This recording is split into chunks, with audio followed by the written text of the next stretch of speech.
Hi Flosstube friends, it's Sherry, Colorado Cross Stitcher, back with video number 8. And in this video I'm going to share some things that I did over Christmas. I took some time off at Christmas, so I felt like I got a lot of stitching done, but I don't know that I have that much to show for it. I spent a lot of time stitching. And I also told you last time that I would do a little video tour of my craft room and the little area where I have all of my cross stitch stuff, which is right across the hall. And I'm going to start that video here and then rotate around to my little office across the hall where I keep my cross stitching stuff, because I'm always interested in, you guys are used to seeing this background and I'm used to seeing floss tubers with their regular backgrounds, and sometimes I wonder what are they looking at, like what's in front of them or what's to the side of them. So I'm going to do that in the video, and I'm going to put those videos at the end, so if you're not interested in those you can cut out early and that's just fine. So I'm going to start today with, I still get a lot of emails asking for links to the magnetic ties, the big magnetic board that I showed a couple of videos ago, the shorter magnets that I use for my scissors on my floss. So I'm going to show that one more time, and I've linked all of this stuff below, and you know how to get to the drop box below. Right under the video there's a little arrow on the right hand side. If you click that arrow, the whole drop box drops down and it gives all the information about the video. But I'm going to remind you of the things that I'm linking to. So this 12 by 18 magnetic board is the one that I showed before, which I love because a lot of times when you're doing a bigger project, you've got multiple pages going on, and so this is nice. It has a little tray down here, and then I've also put those magnetic ties that I use, and I use the magnetic ties for both when I'm working on my projects and I wrap the yarn, I fold up the fabric, and I take the magnetic clip and I loop it around the edge of the hoop with the fabric in there, and it holds the fabric perfectly. I demonstrated that, I think, in my last video. So I love the longer ones for holding your extra fabric if you stitch with a hoop, or even if you stitch in hand. You can gather these up. It's not like a clip that might leave marks. It's not like a pin that would leave marks. So it's really great. I mistakenly ordered the smaller ones here and here, thinking I don't need that whole big long loop. And of course the smaller ones for me weren't long enough to go all the way around my hoop. But what I've discovered is I love keeping them on here to hold my floss, and I love keeping it on here to hold my scissor, because a lot of times if you use a needle minder, which I thought I had one here, if you use a needle minder, it's hard to pull your scissors off. Sometimes the whole board comes forward. And so this is, backwards, this is handy because you can just slip the scissors right in here and they stay great.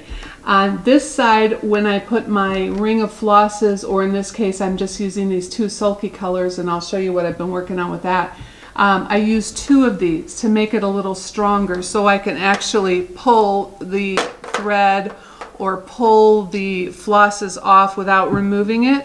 And I found one of these is a little not quite strong enough, but if you double them up, that's perfect. So all of these things are linked below. On the long ties, you get a bunch of them. I mean, it's a big set, so I still have a lot of extras, but I'm finding lots of uses for them. So that is the links to everything that you guys keep emailing me about. Perfectly fine to email me, of course, but I just wanted to put it all in one place so I can have reference to that when you guys need it. All right, so I want to start with that. All right, last time the question of the day is, what is your favorite holiday recipe? Hands-on winner was Russian tea cakes or snowballs. Everybody loves those and they are delicious. I've never made them. Of course I've eaten them.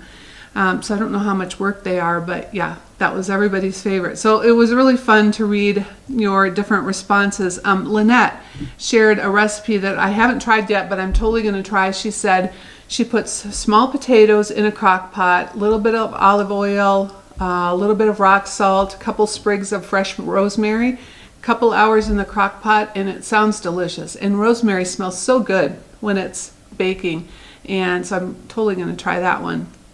And I had a good question about retreats, because we talked about retreats last time, and I told you how much I loved going to the Shepherd's Bush retreat. And Barb had a good question. She wondered how retreats would work for people who prefer stitching on Aida cloth. That's a great question. And so I emailed Tina at Shepherd's Bush and heard back from her. And they don't kit their kits in Aida. And she suggested, or I asked if it would be smart to just bring Aida if you're an Aida stitcher. But she did point out that like some of the extra kits, it would probably work for some of the classes, but some of the extra kits that you get, and I remember I told you how many fun things you get from them when you go. Some of them have quarter stitches, some of them have half stitches, maybe some specialty stitches, and so the Aida wouldn't necessarily work as well for some of those. So I thought that was a good point. You might bring your own Aida if you're an Aida stitcher and want to go to the retreats. And just know that maybe some of the things you get would not work quite as well, but you know, you can make them work. I've done quarter stitches and half stitches on Aida back in the day, and I think you can make it work. Just be prepared for that. All right, let me see what else we had. Oh, remember my story last time about the cinnamon ornaments and the dining room carpeting? Elizabeth shared that her brother's girlfriend was making breakfast at their parents' house one time and set a hot skillet of whatever she was making on the floor in front of the stove, and it burned a hole in the floor. I think I would have died if I would have done that. She said her mom had a great attitude about it. She just put a rug on it and covered it up, and that's a great thing to do. And of course I would do that at my age, but if I had done something like that at my boyfriend's house, yeah, I would have been mortified. After Paul and I got married, the first time we went to visit his parents and stay at their house, and I was a coffee drinker, loved coffee, and his mom, who is just the best mother-in-law in the world, she had she set up a little tray for breakfast for us in the morning, and she had a little coffee pot there. I can't remember if she brought it up brewed or if we plugged it in that morning. Anyway, we were still in bed so we could have coffee in bed. I spilled the coffee. I mean, we had to change the whole bed. I felt so silly about the whole thing. And of course she was wonderful about it, but I just felt really stupid. It was so sweet of her to do, but I've never had coffee in bed at their house again. So that was before Keurig and all of the easy ways to make coffee now. But it reminded me of that story when Elizabeth was talking about something happening at her parents' house with her brother's girlfriend. Okay, I also talked about the Seju shop in Paris. Remember? I said we have to go there, save our pennies. Well, I since found out they had to close because of COVID. I am so sad. I'm hoping that they will reopen at some point because I can't even stand the thought that I might have missed my one opportunity to save my pennies and go to Paris and shop at the Seju shop. So I'm crossing my fingers. It just gives us all more time to save up to go, and we'll just hope. We'll just hope. And speaking of visiting shops, you all know I have a yarn shop called the Loopy U, and it's always so fun when Flosstubers come in and tell me that they watched my floss tubes, and last week or the week before it was Lori from Utah, and it was so fun. She had her husband do a little detour on their way home from a trip, and it was really fun to talk to her. And so it's really fun when you guys come in and visit at the shop. Whether you're a knitter or not, it's always fun to see you. All right, well, let's talk about what I worked on for Christmas time. So my plan was to finish the Merry Christmas mittens, to work on my G Leger that I'm also calling the Annie sampler, work on the Quaker Christmas, and start the Smith sampler on January 1st. So I finished my Merry Christmas mittens, and just a reminder that comes out of the December 1991 Country Cross Stitch magazine. And I changed all the colors I don't know, I just picked colors that I liked, and so here's a picture of the pattern. And last time I had the Mary mittens done and I had the border done, and so this time I finished the bottom. I think I did the first R as directed on the pattern, and then I decided I'm just going to do all of them in the colors that I like. I can't believe how long this took. Really, I didn't think it was going to take that long, but I think between all the color changes and the back stitching, which I don't mind back stitching at all, it just took longer than expected. I was going to just do a flat finish on this, but I put so much time into it now I don't know if I want to have it framed or if I want to send it off to be flat finished a little nicer than what I think I could do. So anyways, I really love how it turned out. It's something I wanted to make for 29 years, ever since I saw it in the magazine. So I'm glad that I finally got that done. It was fun to do and fun to share with you guys. All right, and then I worked on Quaker Christmas. And hang on, I've got too much here. Okay, Quaker Christmas. And I worked on that a lot over the holidays. And I really love working on it. The thing about this is, for me, I like doing it by rows. It's kind of like when you have a pan of brownies and you cut a row and then you eat that row and then you think you need to even that up a little because it's a little crooked. So then you cut a little more, which of course you have to eat. And then that's a little crooked, and so you have to cut off a little more. I felt like that kind of stitching this, like I'd start in on one thing, but if I did that, I knew I'd have to go all the way across the row to kind of even it up. Well, there's a big hole in the middle because this next, the next icon or whatever, what is that called? Motif that you put in here is going to go way below, and then I'm going to have to do a whole nother row. So anyway, it was fun to work on. I'm really enjoying, this is done on 36 count winter morn, I think. And I'm using the Sulky 12 weight threads, one thread over 2 stitches. And that's the thread that was on that board I showed you at the very beginning of the Flosstube.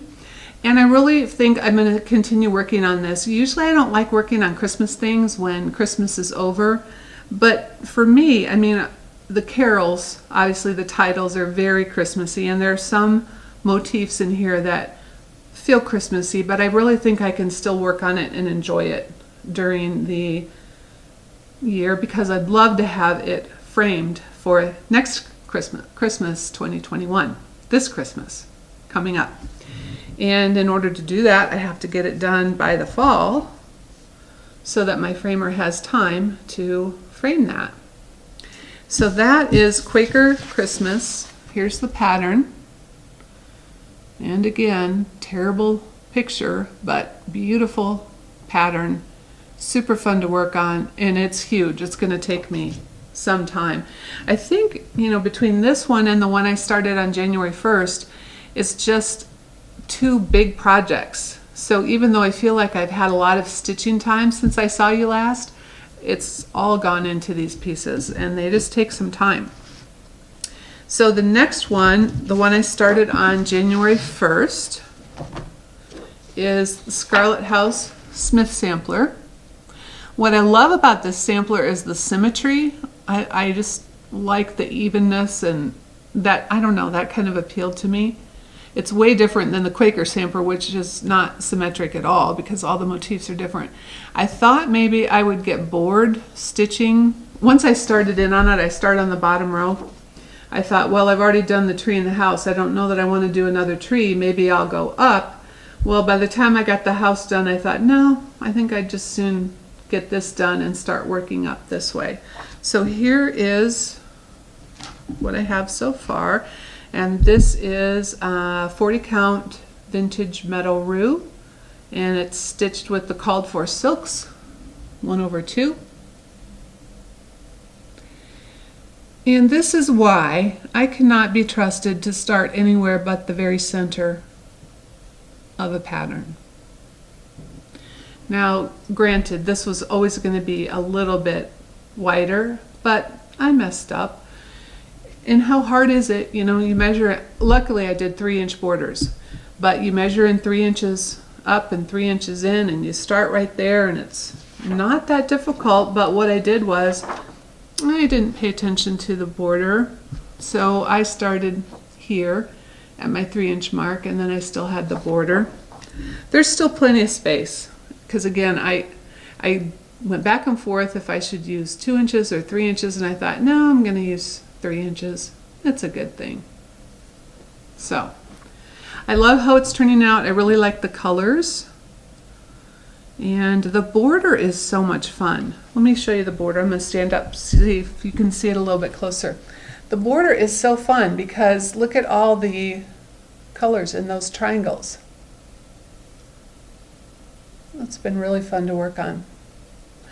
And of course, it looks prettier in person because the colors are more brilliant than how brilliant you can get them on the pattern itself. So again, that's the Smith Sampler Scarlet House.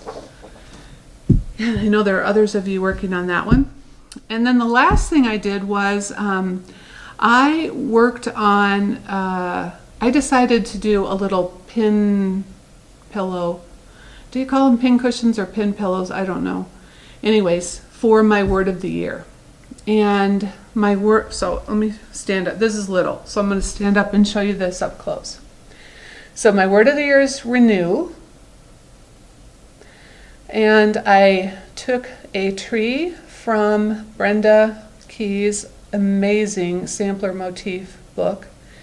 And then I made up my own little house, made up the border, made up the alphabet for the word and the year. And I was hoping to get this fully finished, but I didn't have time. So after I made this, I thought, well, I kind of want to make them for my other words of the year for the last, I guess this is the 4th year I've done word of the year. And so I think that's going to be fun to have a wooden bowl just of words of the year. Now, I'm curious if you guys do a word of the year, if you do resolutions. I haven't been good at resolutions, so I just don't even bother. I mean, I resolved to eat more chocolate, to cross stitch more, to not eat creamed corn for the whole year. And I always accomplish those resolutions. Word of the year, I tried this probably 7 or 8 years ago when that was a thing, and I thought, well, that would be kind of neat to focus on one word that I really want to incorporate more into my life. And I just didn't really have a good plan for staying on top of it and really making it a part of my day-to-day or my week-to-week or my month-to-month activities that would really incorporate it. And then a few years ago, I got into a group, well, it's gals that I've been friends with for 20 or 25 years. And so we call the tribe, and we have monthly phone calls. And our fearless leader, Susan, is amazing. And she is the one that prompted us to do Word of the Year. And the nice thing is with our monthly phone calls, and we text a lot about our words, it really keeps you accountable. And she helps you think through, you know, what do you want to do, be, or feel for the coming year? And it needs to be a word that you're encouraged by and you're excited about working on, and in a positive, like we say, no bossy words.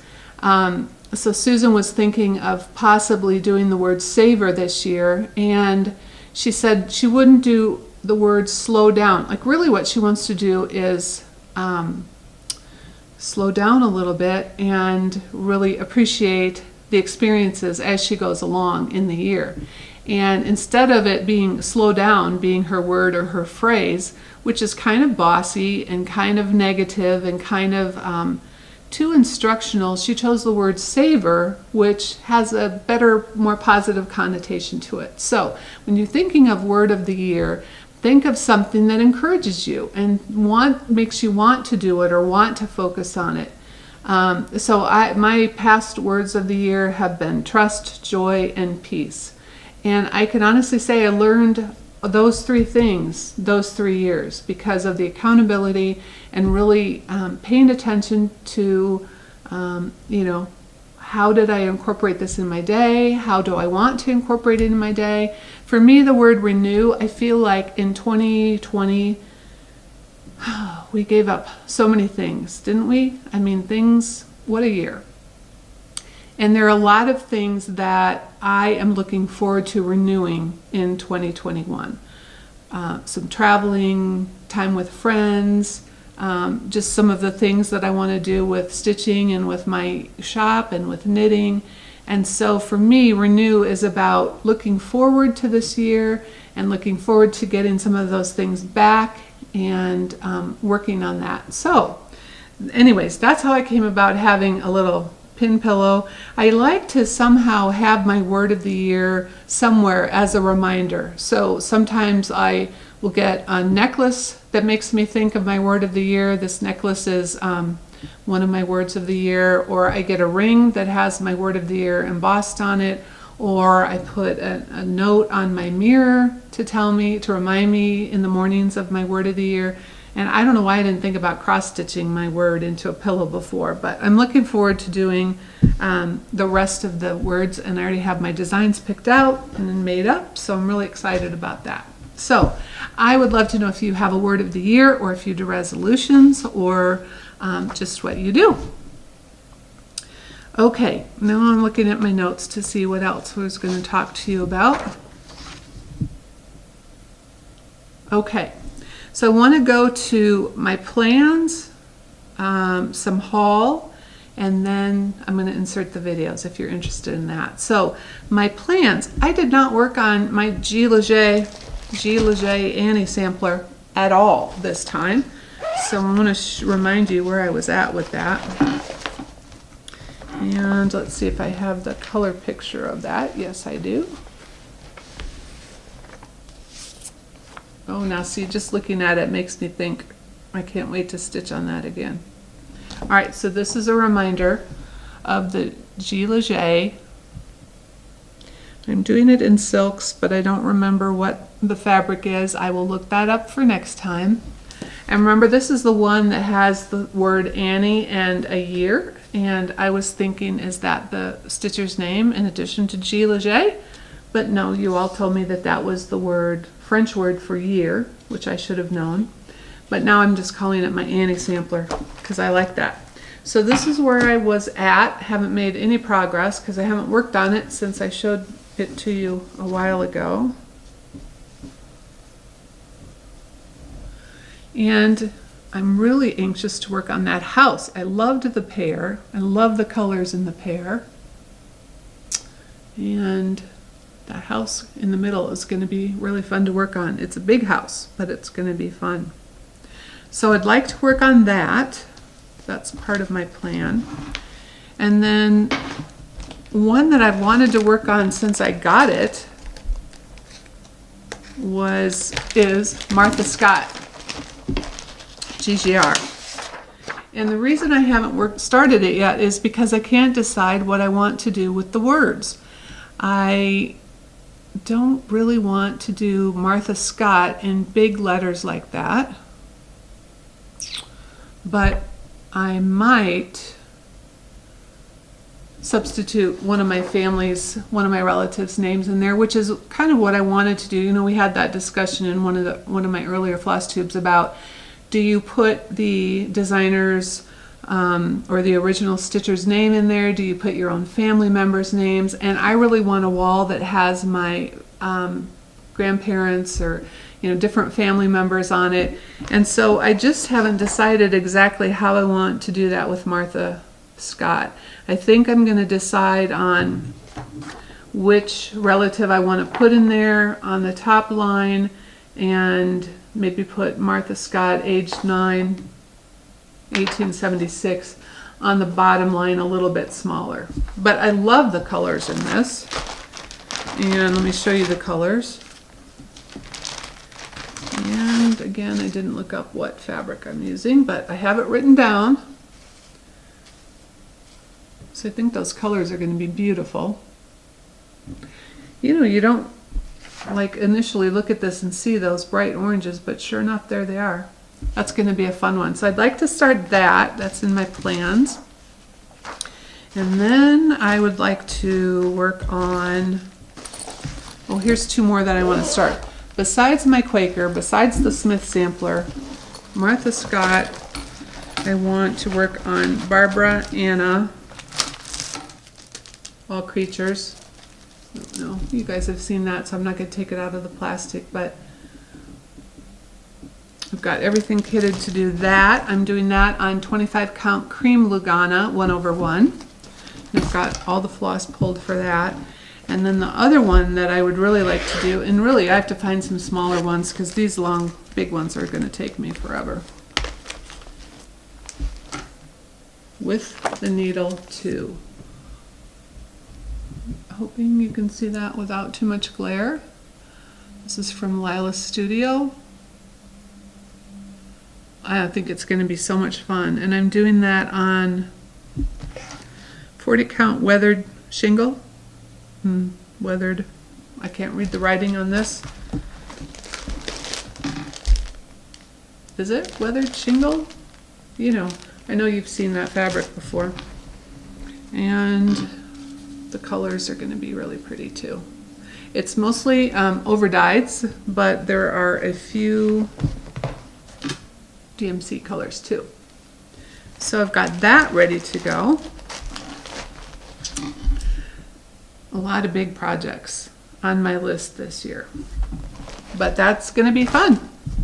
Okay, and then I have a little bit of haul, not a whole lot of haul, but a little bit of haul to share with you.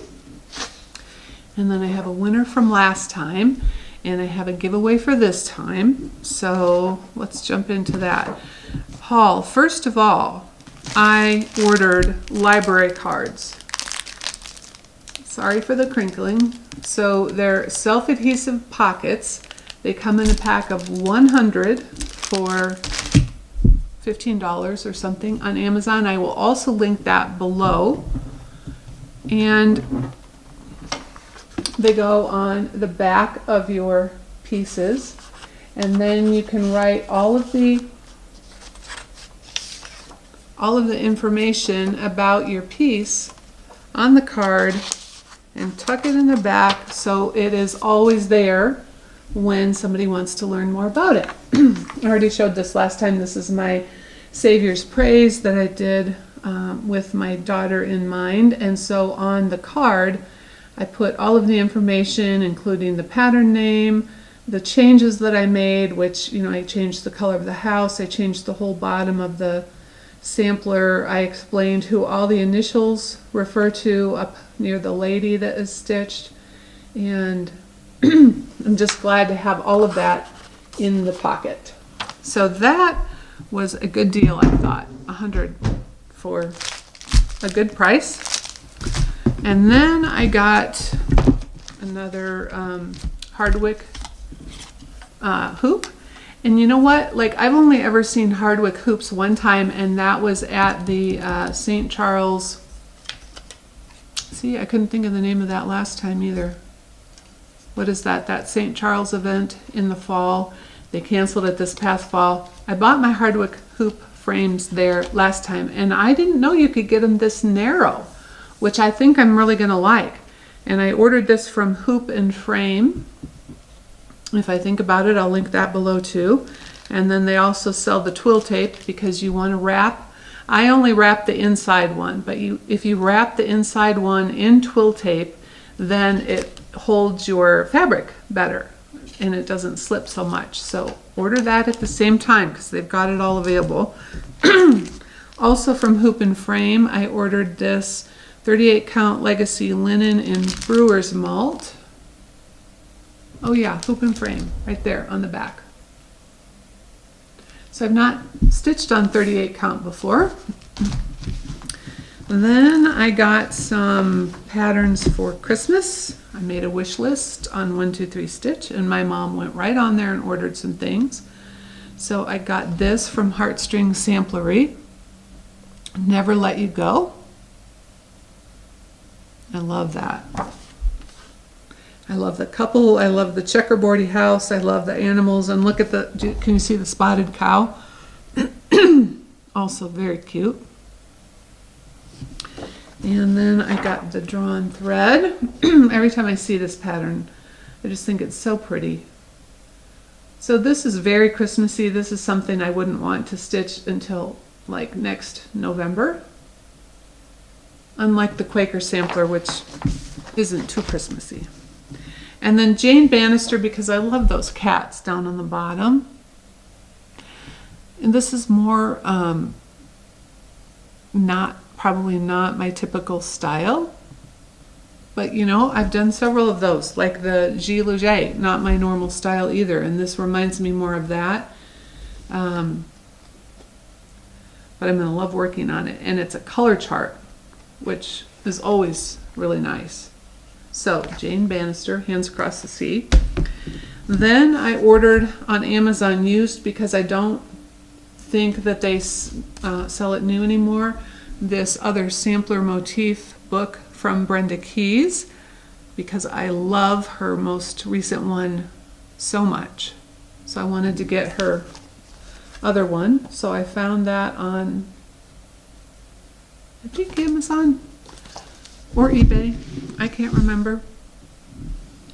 And then I also ordered, sometimes I go for the lots of the Cross Stitch magazine on eBay, and then I go through them and find if there's anything I want to stitch in there, and then I donate the rest of them. So I pulled out 3 that have some fun ones. So I like this Santa sampler, and I remember getting this particular magazine and loving that, and of course that's not one of the ones I saved. So this is from November, December of 91. How can that be? I thought that other one was December of 91.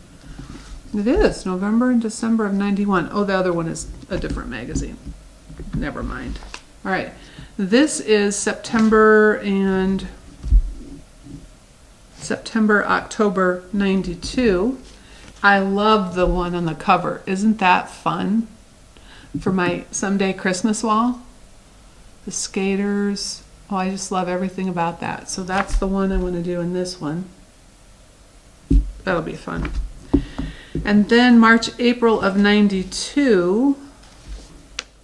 Oh, I'm not sure if I'll make this or not, but it made me stop as I was going through it. So I kind of like that.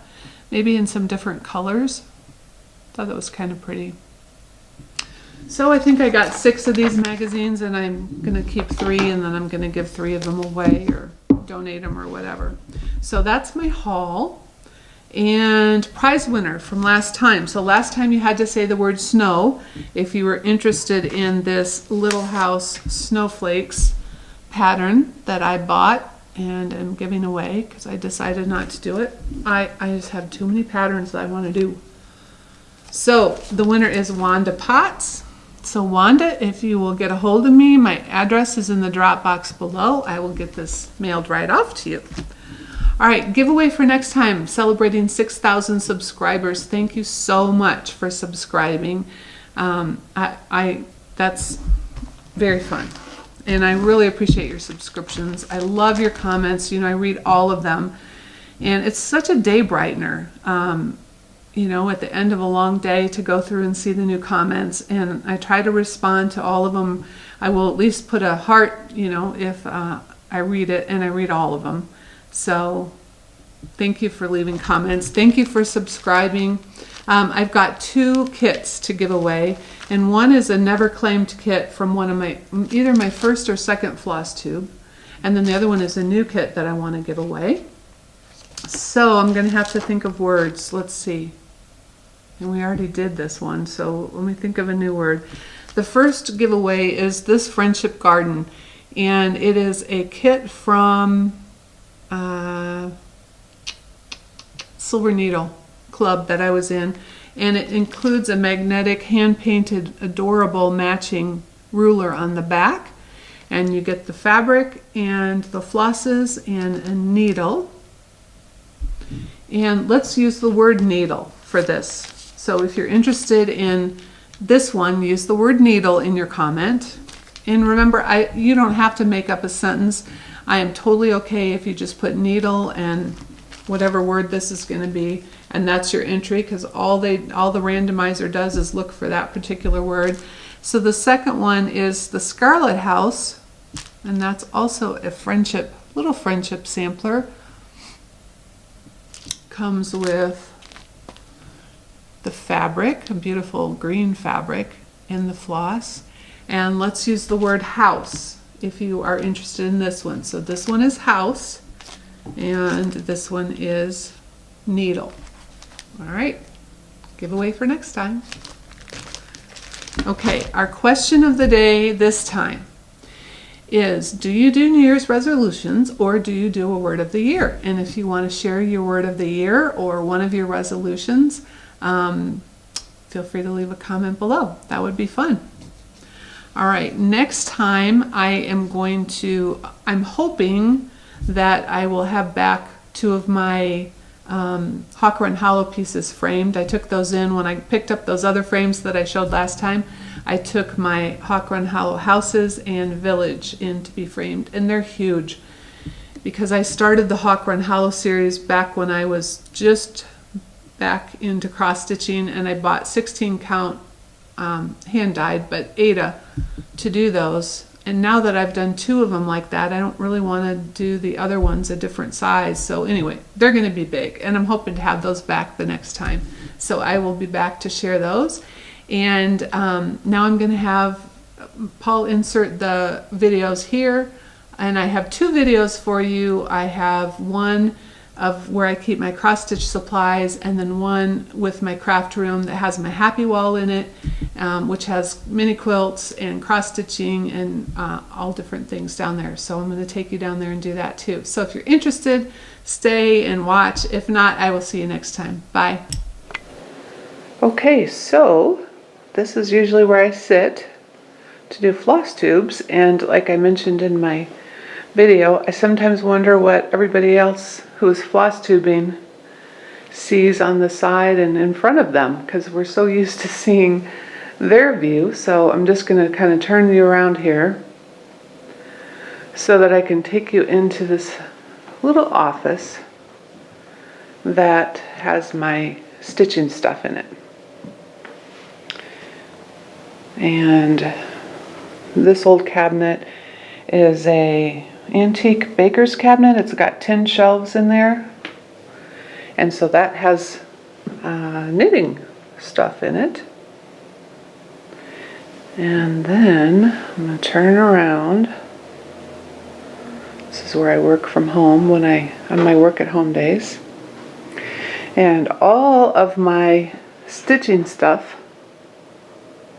is in these 2 cabinets. Most of my stitching stuff is in these 2 cabinets. So I will show you what's in there. So I have a lot of hoops, mostly hoops that I don't use anymore on there because I like the hardwick hoops a lot. And then I have a few older antique hoops there. So on the top, that's just a wool applique organizer bag that I did, I don't know, a few years ago. Here's all of my, well, first of all, my retreat bag ready to go. I talked about my retreat bag and what I take to retreats in my last video, Flosstube 7. And then all of my fabric is in these 3 boxes. Now, remember, I've only been stitching again for 4 years, so I don't have huge stashes of fabrics, but I organize them by count. Of course, the biggest box is 32 and up, and I really mostly stitch on 36 and 40 now. But I have other sizes when I also stitch on 25 count Lugana. And so let me open this so it's not so glary, and then I can show you what's in here. A little glary still. On the top, I just have little, let me see if I can get rid of the glare, accoutrements that I use, and a stash of my pin cushions, pin pillows, And then I have all of my patterns organized. So fall and winter, spring and summer.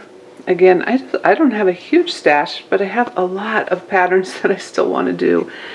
And then kitted patterns and completed patterns, and then just kind of miscellaneous kits and patterns on the bottom. And pretty much it's full. So I either need to stop buying, which you know is not going to happen, or I'm going to have to come up with plan B. So there's that. And then this cabinet here is also an antique. Paul and I bought that when we had our first house a long time ago, and it was a table and bench set. Let me show you how narrow it is. It's not very wide. Put my hand up there so you can see. It's not wide at all. But when you open the doors, the bench seating flips down from the sides of the doors, and then the table flips down from the middle. Well, I loved this table and bench set. We used it for our kitchen table for a long time in that house, and then when we moved, I used it as a craft table in my craft room, which was also the guest room, so we could just fold it up when we weren't using it. But it's been in our basement since we moved here with nothing to do, so let me open it up and show you. We took the benches and the table off, and now it is my floss cabinet, and I love it. So let me sit down so I can, oh, you got to see Gracie. All right, so the top has my let's see, up there is my Victorian motto, and then Classic Colorworks, Weeks Dye Works, Gentle Arts, oversized DMC, regular DMC in the bottom, floss bags, thread drops. So the only thing is, that's full too. I mean, it's not, I can add a lot more of the overdyes, but I can't add the silk. And now that I'm doing silks, I just think, So I might add hooks to the sides of the doors. That would work, don't you think? Because this floss doesn't come out too far. I think it would work fine to add the hooks. That's maybe what I need to do. Figure out a way to add those hooks. So that is my floss cabinet and my patterns and my fabric. Alright, so now I'm going to take you down into the basement to my craft room. I'll be right back. Alright, welcome to my craft room. This is in the basement, and I think they call it garden level because you can see outside, which is kind of nice. When I'm sitting here sewing, I can see everything outside. We have a lot of rabbits that come up to the windows, which drive the cats crazy. I'm going to kind of give you an overview of the whole room, and then I'll go back and show you different parts. So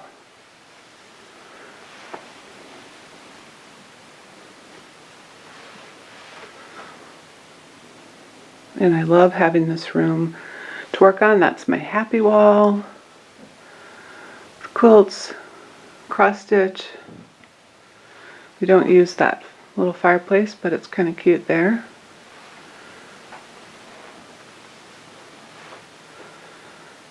Alright, so this just kind of gives you an overview of the room, and then I'll go back and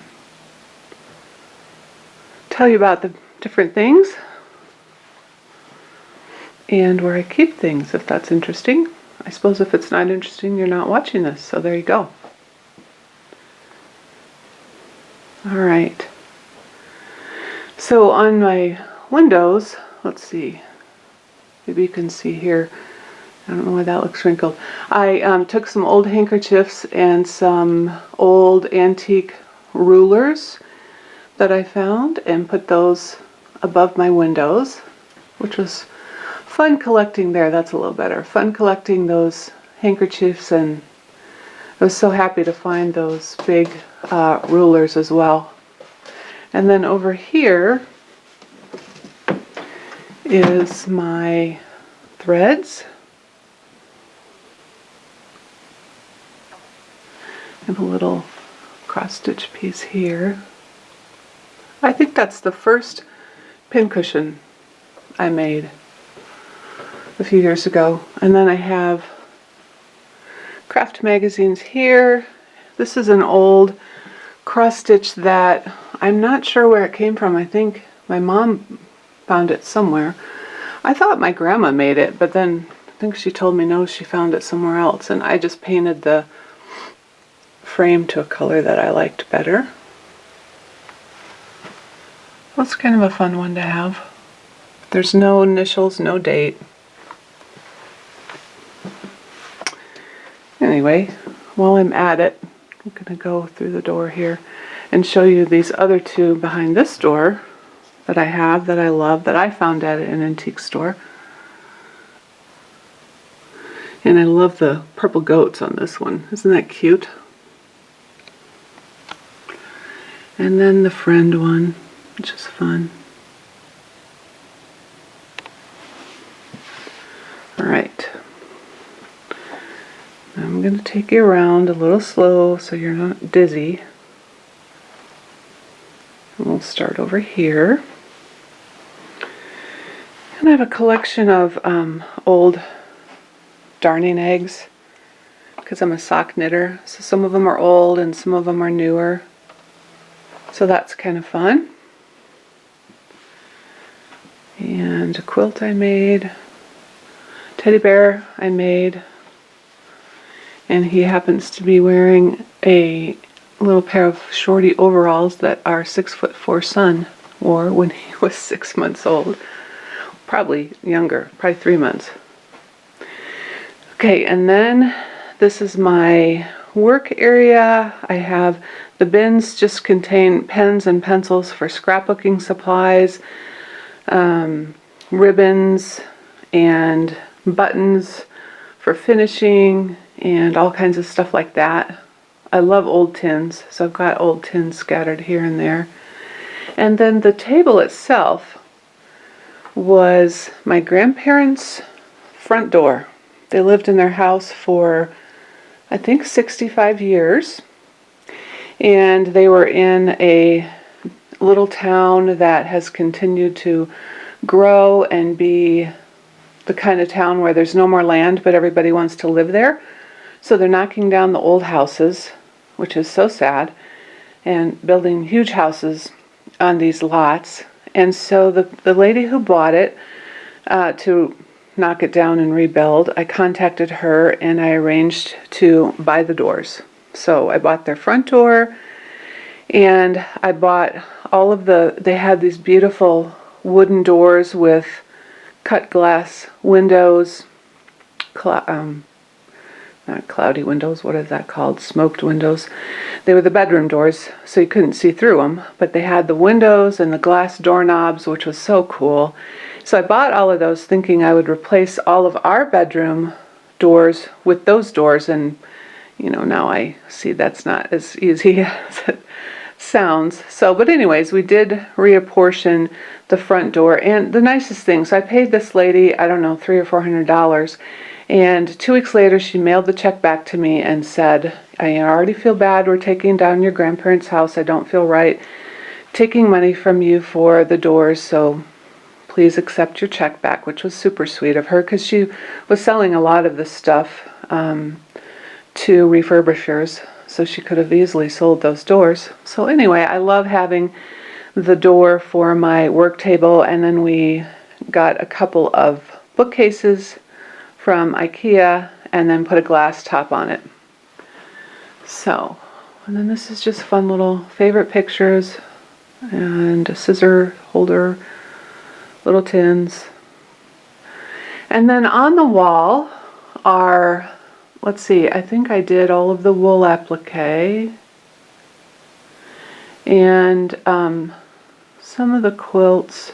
But a lot of the quilts came from the fabric section of our shop. You know, I have the Loopy U, and for 5 years we added fabric in, and then last year we decided to expand yarn, and so we closed out the fabric section, but we had all of these fun quilts from classes and samples and so on.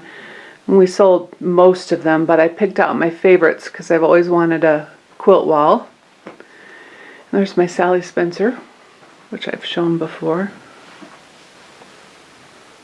I love that Sally Spencer. I love this mushroom. One of my Loopy employees made that for me because she knows I love mushrooms. And then another friend made the sewing machine one for me. These wool applique pieces, table mats, are just so fun. They have them for 4 seasons and also handwork. So I did the winter one and the summer one. I want to do the fall and spring. There's an old cross-stitch piece I did way back when. And then here's another one. If anybody knows the name of that pattern, I would love to know it. When we were, long ago, before we had kids, we used to do craft fairs with our neighbors, and Paul cut all the little wooden houses for me, and I stenciled them. We sold thousands of them. Actually, in my picture over by the threads, there were a few on top of that shelf you might have seen. And then this is my cutting table. It's an adjustable cutting table, but I also use it for ironing. I no longer use it for hot glue gunning because if you saw my, what was it, Flosstube 6, where I showed you how I ironed something and it happened to be on top of a glue spot and now it made a stain on my cross stitch. Not good. So I'm not doing that anymore. These drawers here have all of my Valdani threads by color for wool applique, although I need to use some of them for cross stitching. Why not? I also have Elegans at 8 weight, but most of them are 12 weight, so I could easily be using them for stitching. So anyway, that's filled with that. It's not filled. There's a lot of empty ones too. My lizard litter. And then I have my board for quilt pieces that I'm working on. This big cabinet here. Let's see if I can open it. Has all of my cross-stitching stuff. Not cross-stitching, scrapbooking. So I'm not going to open both sides. That's all filled with scrapbooking stuff. And a cool piece of driftwood, because we used to live along the Mississippi River and collect driftwood. And then up here I have a painting that Paul's grandma did. And then I have my grandma's paint shop. My grandma loved to paint, and not pictures like Paul's grandma. She just loved to paint furniture and walls and all kinds of things. So way back in probably in the 80s, Paul made her own sawhorses. Well, actually, I think it was one of her favorite gifts ever. And then put that on there, which, you know, that was before you could just pop that into your Cricut and cut some vinyl. So I didn't save the sawhorses, but I saved the sign. And then craft books. And I'll take you around the corner. I showed you that one time, which I love. And then I've got just old ones hanging up over here. And quilt kits and wool applique kits that I'm getting ready to do. So I've shown you, let's see, maybe I'll turn the light off, or this is the bathroom I'm stepping into, yeah. So I did these 2 pieces for our first apartment, tomatoes and tossed salad, and they get tipped all the time. I did this for one of the kids' bedrooms at one time. Got all that back stitching. It was fun to do though. And this one I've already shown you, which I love. And then over here I have some more. Love that one. Cross-eyed cricket, my friend Karen. Also cross-eyed cricket, I think. I guess I did do a sampler. That was 91. I didn't think I was into sample. I mean, obviously it's a primitive, not a reproduction, but I've shown you this one.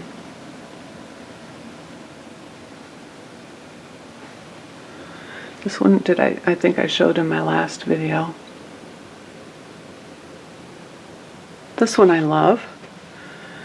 And I got that as a kit, and when I got the kit there wasn't enough floss to do the house pink. I think the house was supposed to be pink and the floss was wrong in the kit, so I had to do the house blue, which was still good. I think a lot of people made those into drums. So that's that wall.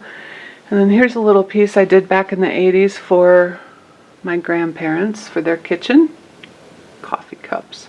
I need to reframe it, obviously it's not in a good frame. Barney Fife, because who doesn't want a little bit of Barney Fife? My brother gave me that.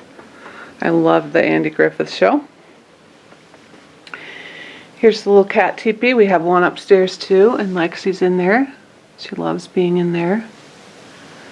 Quilts. And this big cabinet. So I found this cabinet at an antique store in Missouri and loved it. It's really long. I mean, it's huge. And it came with doors on the cubbies. I bought it for the yarn shop. And so we took the doors off because we used the cubbies for display.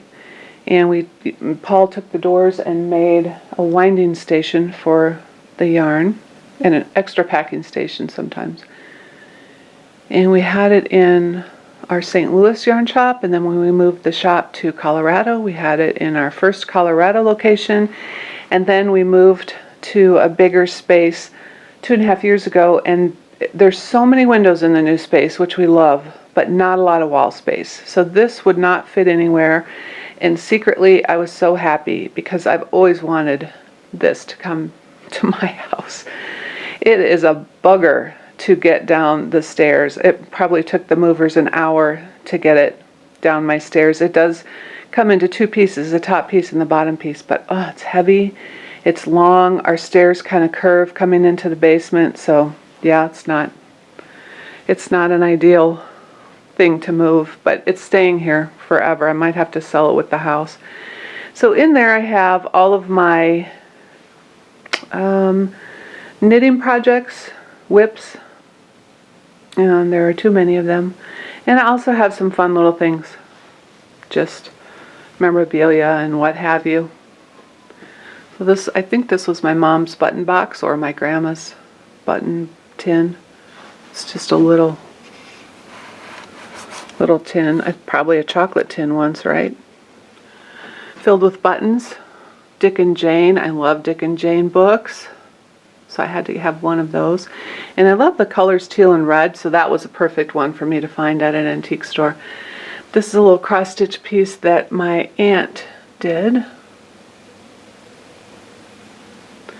And then I have a lot of buttons from my grandma's, and then I bought some buttons. There's an antique sewing kit, little kindness monsters that I knit up, a knit sign. That came from Lisa Leonard, and she used to do those big pieces like that, and I bought a few different ones and I love them, and she doesn't make the big ones anymore. Now she just focuses on smaller jewelry pieces. Mr. Schnitzel's Cookies, which I actually have 2 copies of because it was one of my favorite books growing up, so I bought it on eBay, and then 10 years later I thought, because we had moved and I hadn't found it or unpacked it, forgotten that I bought it, so I bought it again. So now I have 2 Mr. Schnitzel. This jar is my grandma's sewing box notions in there. Cute little mushroom felted piece. And then the rest is really just projects. These little animals were knit by Julie at Little Cotton Rabbits. She does patterns for them. They're just adorable. And she sells her finished products too, once in a while, and now they're impossible to get. I bought all of those back when it was still possible to get them, when she put them up for sale, and I love them. And then up on top, I used to sell Longaberger baskets in the 80s, so I got a lot of Longaberger baskets, some tins. So that's it. All right. Gonna go backwards around. So I hope you've enjoyed my little peek into my craft room, my happy wall, the place where I have a lot of fun. And I hope you have a space that you love to work into. All right, thanks for watching. I'll see you next time.